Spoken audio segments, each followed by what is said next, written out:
महाराज जी, गीता जी में भगवान कहते हैं कि आत्मा निर्विकार है, उसे कोई विकार छू ही नहीं सकता। तो महाराज जी, कर्मों के अनुसार स्वर्ग नरक कौन जाता है? अंतःकरण चतुष्टय में आसक्त जीव।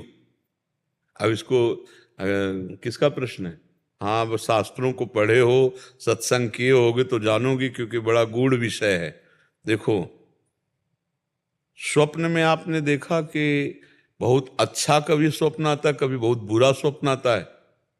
तो उसमें जब बुरा स्वप्न आता है तो हमें दुख होता है, और जब अच्छा स्वप्न आता है तो सुख होता है।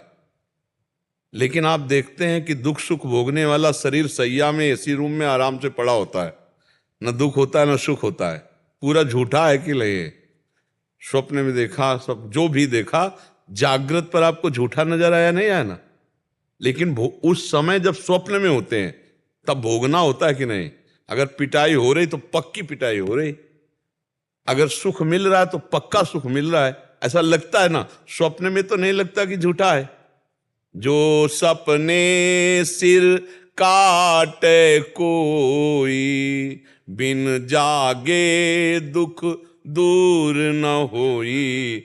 एक भ्रम मन में स्वप्न जागृत कर देता है, और अपने को नहीं, बड़े बड़ों को। एक बार महाराज जनक जी ने स्वप्न में देखा कि वो बहुत गरीब हो गए, राज छिन गया, राजा थे।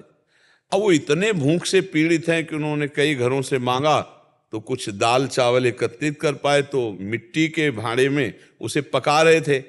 इतने में दो सांड लड़ते हुए आए कि वो मिट्टी का पात्र टूट गया और खिचड़ी फैल गई। और वो भूखे बड़े व्याकुल हुए, उस व्याकुलता में आंख खुली तो देखा कि राजमहल की सुंदर सैया पर।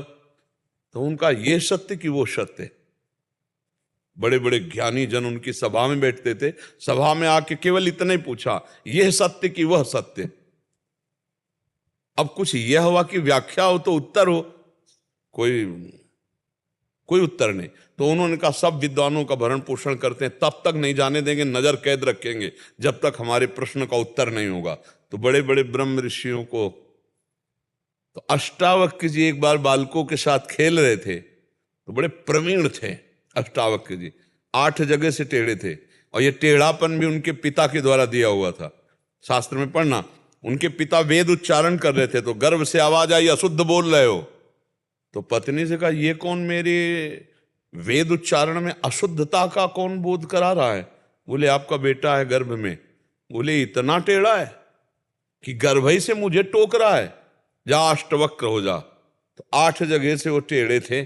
अब 1-2 जगह से टेढ़ा आदमी चले तो कितना, तो फिर 8 जगह से टेढ़े, पर बहुत प्रवीण थे। तो बच्चों से वो जीत जाते थे। तो बच्चों ने कहा, इतने बड़े प्रवीण हो तो तुम्हारे पिता बंदी बने हुए हैं महाराज जनक जी के यहाँ, नजर कैद, भला उनको छुड़ा के ले आओ। तो उनको, आज तक तो माता ने मुझे बताया ही नहीं।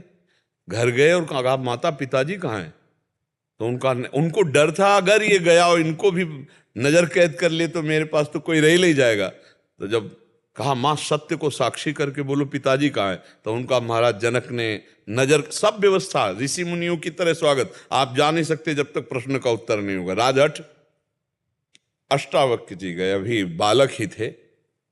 जे सभा में देखा तो सब हंस पड़े। तो अष्टावक्र जी मंच में जब कहा, मैंने तो समझा था ज्ञानियों की सभा है, लेकिन यहां तो एक भी ज्ञानी नहीं है। तो उनका, आप ऐसा कैसे कह सकते हैं हमारी सभा को, राजा जनक जी से। बोले, हंसे क्यों? तो बोले, आपके अंग 8 जगह से टेढ़े हैं। हाँ, तो यहां आत्मदर्शन करने वाला कोई नहीं है। या मांस चमड़ा और हड्डी देखने वाला क्या ज्ञानी कहा जाता है? क्या मांस चमड़ा और हड्डी देखने वाला ज्ञानी कहा जाता है? ज्ञानी आत्मदर्शन करता है। क्या आत्मा टेढ़ी मेढ़ी है? क्या आत्मा का यह स्वरूप है?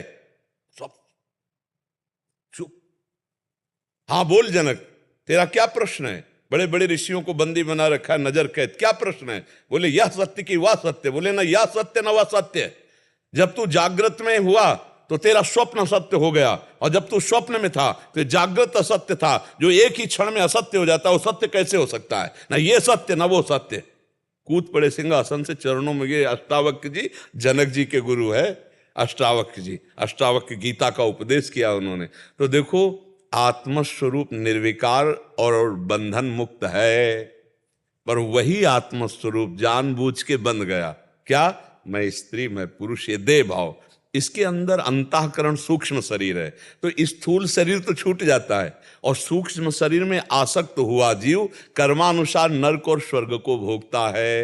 निर्लेप है पर आसक्त हो गया, इसलिए भोगना पड़ रहा है।